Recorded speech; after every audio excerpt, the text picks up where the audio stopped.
transmission, Class A CDL, Washington style. So we have our memory aid that we're going to be using for Washington State, and we're just going to go down that list, each thing at a time. For the most part, we're going to stay in order. So the first thing on the list is our air systems check. We know that we have 4 tests that we have to do.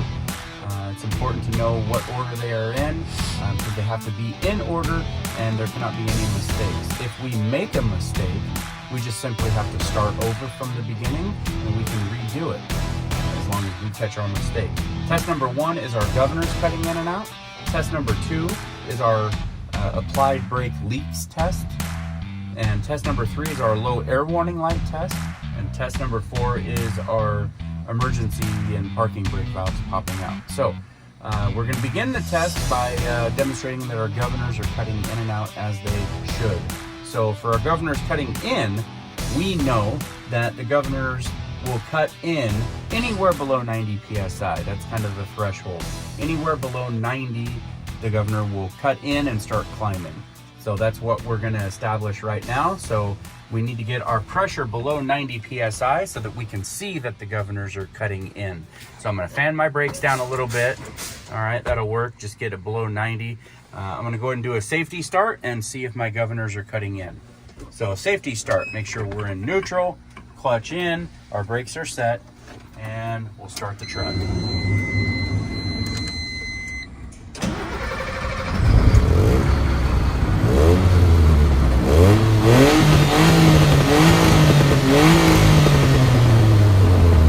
Okay, I can see my needle climbing, which indicates to me that my governor is cut in and I'm building pressure.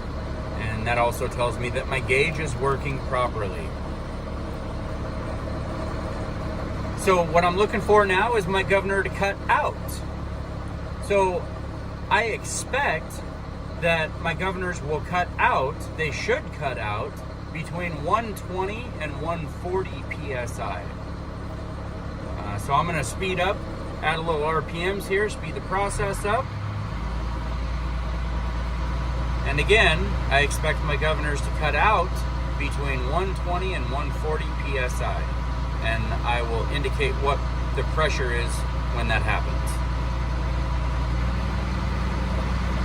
I'm listening for the air dryer, which gives that notorious whoosh sound. And that is actuated by the governor.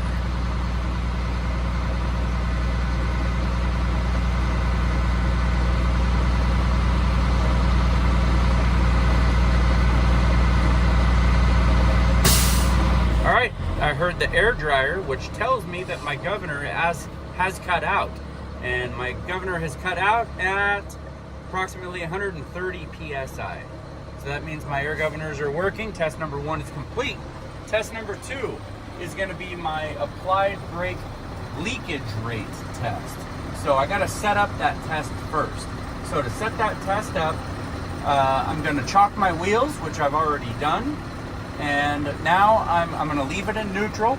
I'm going to release both brakes. Now I don't have a trailer behind the truck right now hooked up, so I can only simulate my trailer brake. I'm not actually going to push it in or else I'll dump air out of the system. So I'm just going to simulate that. So back to the test. I'm going to release both brakes. And once I hear the stabilization gone, there it's gone. Now I'm going to shut the engine off. Before I take my hand off the key, I'm going to turn the key back to the on position to illuminate my dash lights because I'm going to need that later. Okay, now I want to make sure that my brakes are released, they're pushed in, and my key is on. So I'm ready to begin test number 2.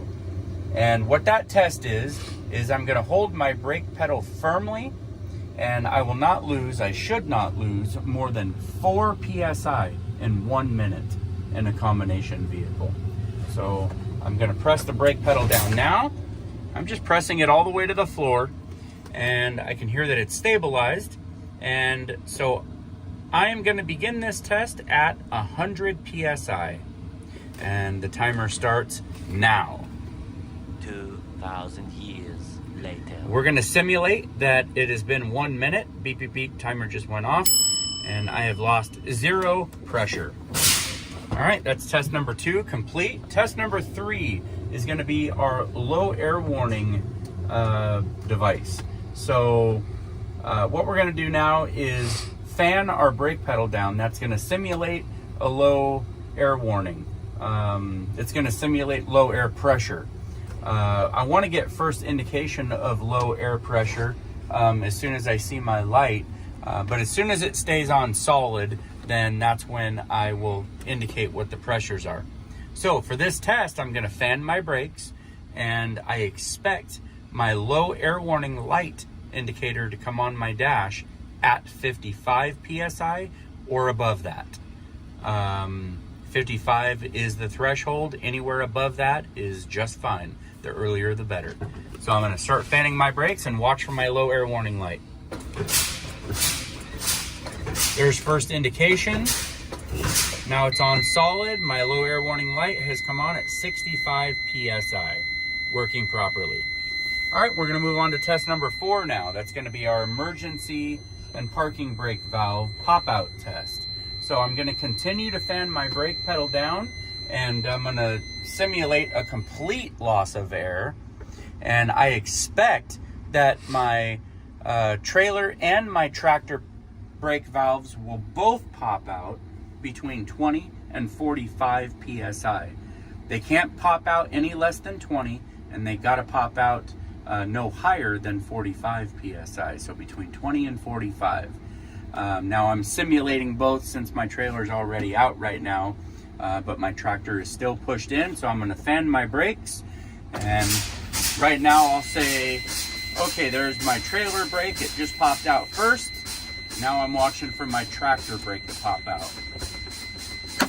There, my tractor brake just popped out, and we're at 20 psi. So that test has worked properly. Okay, that concludes our air systems check. So we're going to go into the next part of the video. So that concludes that.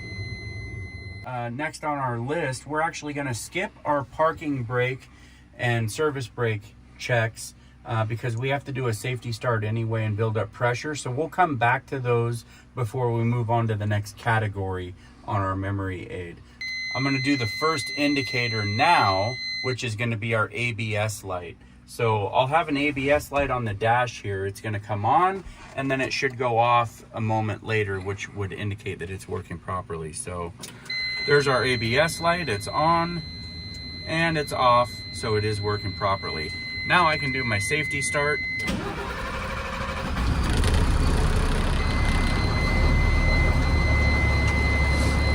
Okay, while my pressure is building up, I'm going to go ahead and do all of my lighting indicators. So I'm going to start with my left turn signal, right turn signal, 4-way flashers, and my high beam indicator. And I've already done my ABS light, so all indicators are working properly. Next thing on my list is going to be my emergency equipment. So I'm going to make sure that I have a properly rated and charged fire extinguisher down between my seats. It's not damaged or missing, and it's secure. And I want to make sure that I have 3 reflective triangles that are behind the passenger seat, and I want to make sure that they are secure, not damaged or missing. And I want to make sure that I have 6 spare fuses. Okay, so let's see here. Next on my list is going to be my windshield and traffic monitoring devices. So that's going to be our windshield and our side mirrors, aka traffic monitoring devices. Okay, so with that, I want to inspect that the windshield is clean. There's no obstructions, except for if I have an inspection sticker in the corner, a DOT inspection sticker. I want to make sure that there's no damage or cracks or flaws in the glass. I want to inspect that my mirrors are clean and adjusted properly from the inside. And that's everything for my windshield and my mirrors. Next is going to be our washers and wipers. So I'm going to turn my wipers on here. I could also turn on my washer fluid here if I wasn't out of fluid. So I'm going to demonstrate my wipers work, okay? And I'm going to inspect my arms and my blades. I want to make sure that they're all securely mounted. They're not broken, cracked, or damaged, and I'm not missing any blades. Okay, next on my list is going to be my heater defroster. So I'm going to put my heater to the high setting, the fan to high, temperature to hot, and on the defrost setting, and make sure that I'm defrosting on the windshield. Okay. Next, I want to make sure that my horns are working. I either have to have a city horn or an air horn, one or the other. I'll go ahead and test my air horn working properly. Okay, next is going to be, I'm going to go back on my list on the two items that I skipped earlier. So my parking brakes and my service brakes. So I'm going to pretend and simulate that I'm doing my trailer brake. So to do the trailer brake, I would actually push in and release my tractor brake, and that's going to test my trailer brake. So with my trailer brake out and set, I'm going to put it into low gear and tug it gently forward, and that would show me that my trailer brakes are working properly, and I'm also coupled up to my fifth wheel. Since I can't do that test right now, I'll skip to my tractor brake. So with my tractor brake, I would release my trailer brake, and with my parking brake on my tractor set, I would put it into gear and give it a little tug, and that indicates that my tractor parking brake is working properly. So now I'm going to secure the truck. Both brakes are set, and that concludes my in-cab inspection. So for this part of the test, this is going to be our light operation. The student would actually be inside the truck at this point. So after you get done with your air systems and your in-cab inspection, you'll notice next on your list is your light operations. You'll just stay in the truck. You'll ask the examiner to please go out to the front of the truck where you can ask him which lights are working properly, because you can't see those lights, so you need his help to tell you if they're working or not. So the examiner goes to the front of the truck, and then that's where you'll operate your lights from the inside and ask him if they're working. He'll give you a thumbs up or just say, yep. So you're gonna start with turning your headlight switch on, and then there's no required order for this, but you have 5 things on the front of the truck and 5 things on the back of the trailer that you're doing. So you'll turn your headlights on and maybe just start with, you'll yell out the window, clearance lights. That's the overhead lights at the top there. Okay, that's number 1. Next is going to be left turn signal, then right turn signal, then 4-way flashers, and then lastly will be your high and low beam, or your high beam, making sure that the high beams come on. Just flash your high beam several times so he can see that they're working. So again, that's clearance lights, left turn, right turn, 4 ways, and high beam. Please send the examiner to the back of the trailer, and you're going to do the same thing back there, but you're going to swap up a little bit on that. So when he gets back there, you'll turn your headlights on, and instead of saying clearance lights, you'll probably say tail lights or running lights or marker lights. It's all the same thing. So we'll start with, we'll just say tail lights. So tail lights, and then left turn, right turn, 4 ways, and then lastly, brake light. Make sure the brake light's working. So it's 5 on the front, 5 on the rear. You're just replacing high beams with brake lights. Okay, and that point right there, we're gonna get to the next part of the test. You're gonna see on your memory checklist. Next, we've got lenses. So what we're gonna do there is we're gonna inspect all of our lenses. Inspect that all of the lenses on the front and the corners of the front of the truck. We want to inspect that all the lenses and covers are the proper color of amber, and our headlights are clear and they're not broken, not missing. All right, from there we're going to move on to critical fluids. So I'm going to get this hood popped up here. You can come with me and we'll check all of our fluids. Okay, so looking in here, we're going to start with our engine oil. So our engine oil will be checked with the dipstick. It's at an adequate level above the fill mark. And then our power steering fluid, right here. With the dipstick, it's at an adequate level above the fill mark. We'll come around here to our engine coolant.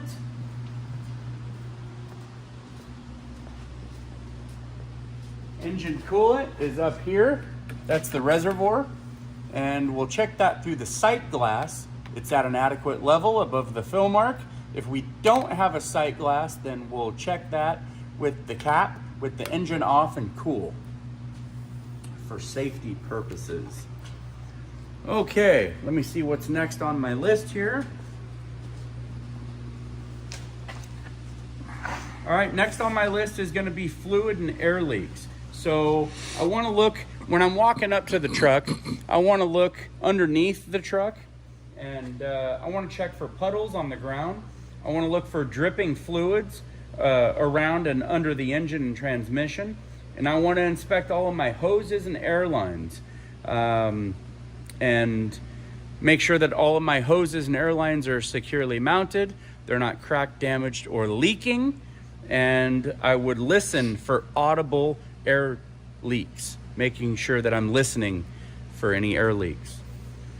Okay, next is we're going to go over here to the steering system.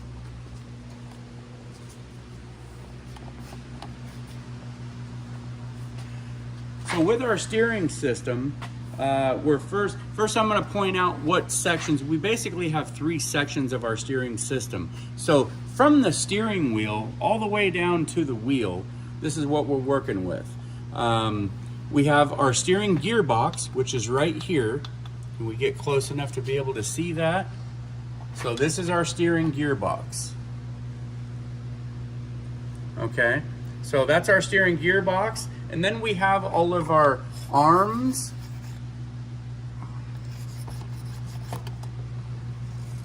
Our arms, links, sockets, and joints. Okay, right here. So we basically have 3 pieces. Okay, so this is one. This is 1. This is 2, right here. And then this is 3 for our arms, links, sockets, and joints, okay?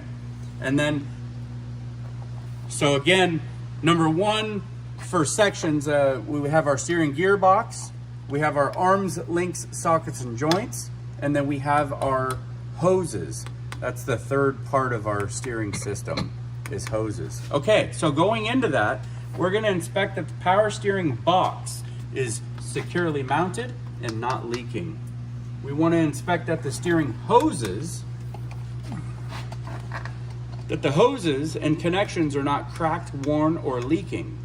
We want to inspect that the steering system has no missing nuts, bolts, or cotter pins.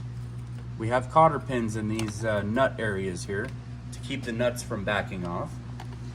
And then we want to inspect visible arms, links, sockets, and joints, that they're not worn or cracked, and that the joints and sockets are not loose or worn. Okay, so that's our steering system. Next is going to be our tires right here. So with our tires, we want to check tire inflation. We're going to inspect for proper inflation using a tire pressure gauge. Make sure that all valve stems are accessible right here. The tire condition, we want to inspect for cuts and damage that expose body plies to the tire in the tread and in the sidewall. Making sure that the valve caps are not missing and the valve stems are not damaged or broken or leaking. We want to also look for bumps and bulges in the sidewall. And so for our tread depth, we want to mention that we will have a minimum of 4/32 of tread depth on the steer axle, and that's using a tread depth gauge. Okay, and all rear axles or rear tires back here on the tractor or the trailer are going to have a minimum of 2/32 of tread depth using a tread depth gauge. And I also want to mention that all my dualies in the rear are going to be the same diameter and not mismatched tires. They're the same. Okay, moving on next to our wheels or rims right here.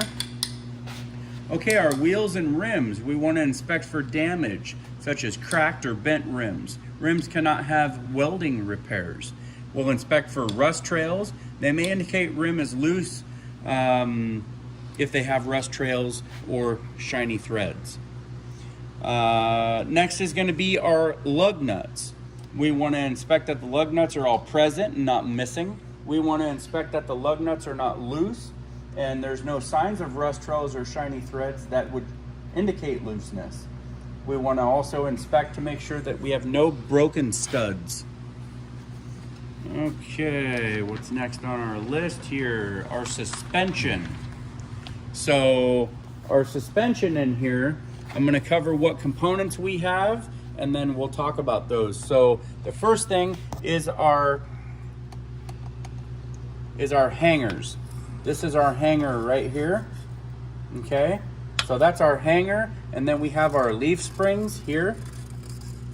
Our leaf springs are connected to the hangers on both ends.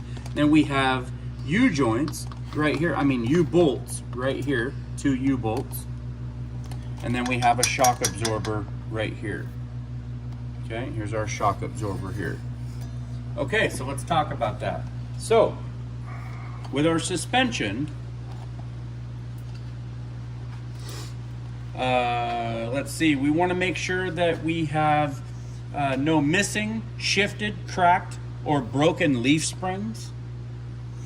And that the mounts are not cracked, broken, or missing.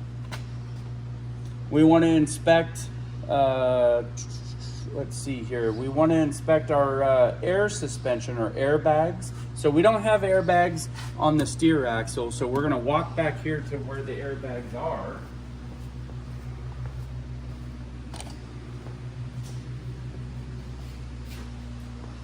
Right here we have airbags. So the airbags are securely mounted on the bottom and the top.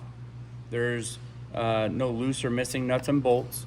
Okay, and the airbags are not broken, cracked, or leaking. So the airbags are good. So we'll come back to the steer axle.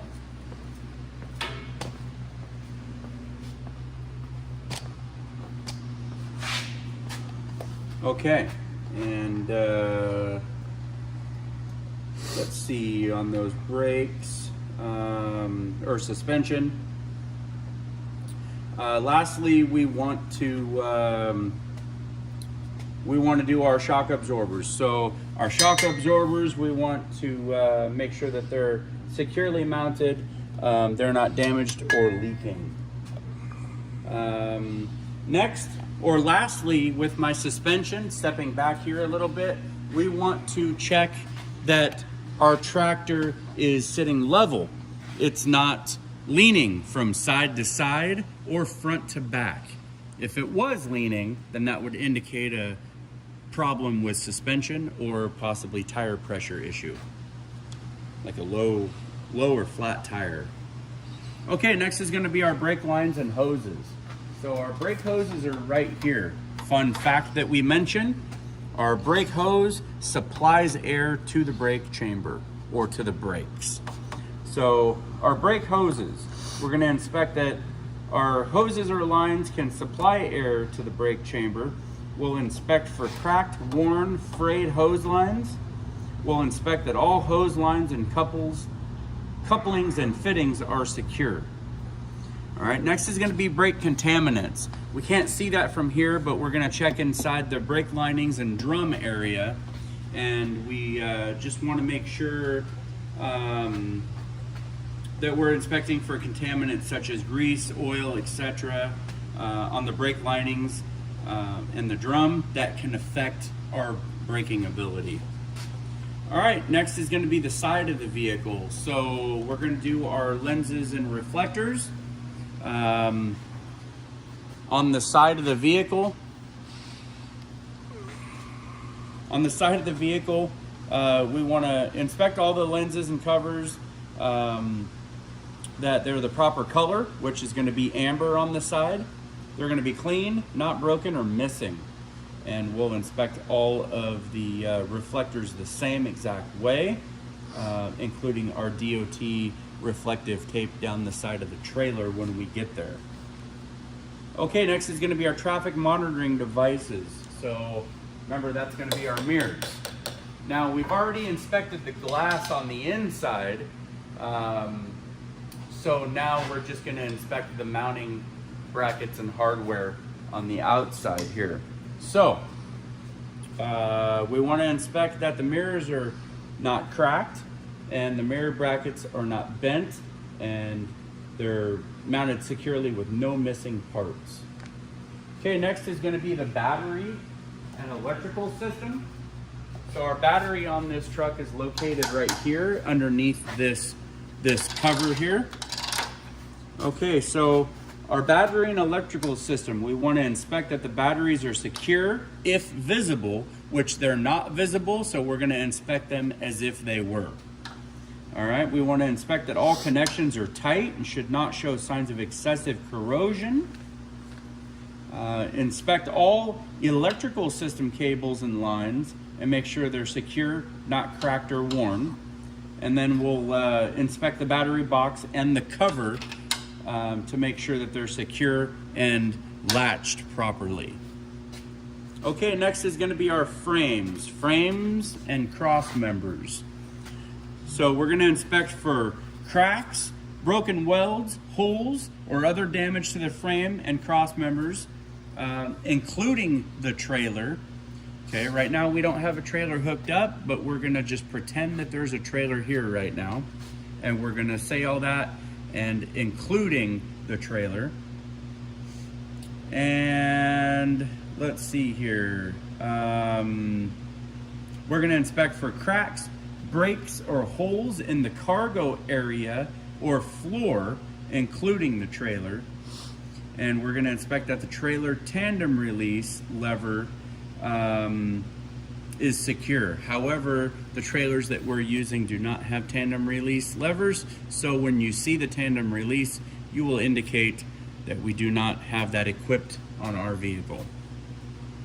Then from there, we're going to end this video now because we'll do the next part with the trailer, and that'll include the airlines and the coupling system and the trailer itself. So we'll go ahead and end there, and we'll get that on the next video.